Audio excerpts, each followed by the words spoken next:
ছাত্র জনতাকে হত্যা করে দেশ ছেড়ে ভারতে পালিয়েছেন সাবেক প্রধানমন্ত্রী শেখ হাসিনা। এখনও সেখানেই অবস্থান করছেন তিনি। পালিয়ে যাওয়ার আগ মুহূর্তে রেডিও টেলিভিশনে ভাষণ দেওয়ার ইচ্ছা ব্যক্ত করেছিলেন তিনি। সাপ্তাহিক রাজনৈতিক ম্যাগাজিন জনতা চৌক ও দৈনিক মানবজমিনের প্রধান সম্পাদক মতিউর রহমান চৌধুরী তার একটি অনুসন্ধানী প্রতিবেদন লেখেন। শেখ হাসিনা পালানোর আগে বলেছিলেন দীর্ঘ নয় অল্প সময় কথা বলবেন তিনি, কিন্তু পরিবেশ পরিস্থিতি এবং সেনাপ্রধানের অনাগ্রহে সে সুযোগ পাননি হাসিনা। তখন তাকে বলা হয় চারদিকে লোকজন জড়ো হয়ে গেছে, সবাই মারমুখ, অল্প সময়ের মধ্যেই তারা ঘনভবনে পৌঁছে যেতে পারে। তার নিরাপত্তার কথা ভেবেই তাকে সেই সুযোগ দেওয়া যাবে না।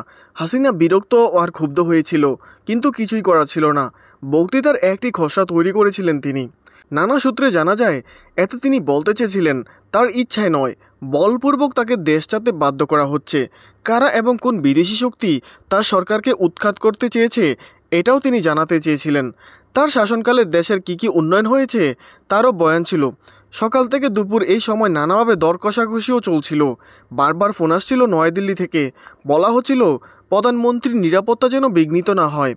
মজার ব্যাপার হচ্ছে ঢাকার তরফে দিল্লিকে বলা হয়েছিল তারা যেন বিমান পাঠিয়ে হাসিনাকে নিয়ে যান। সে অনুরোধে সাড়া দেয়নি দিল্লি।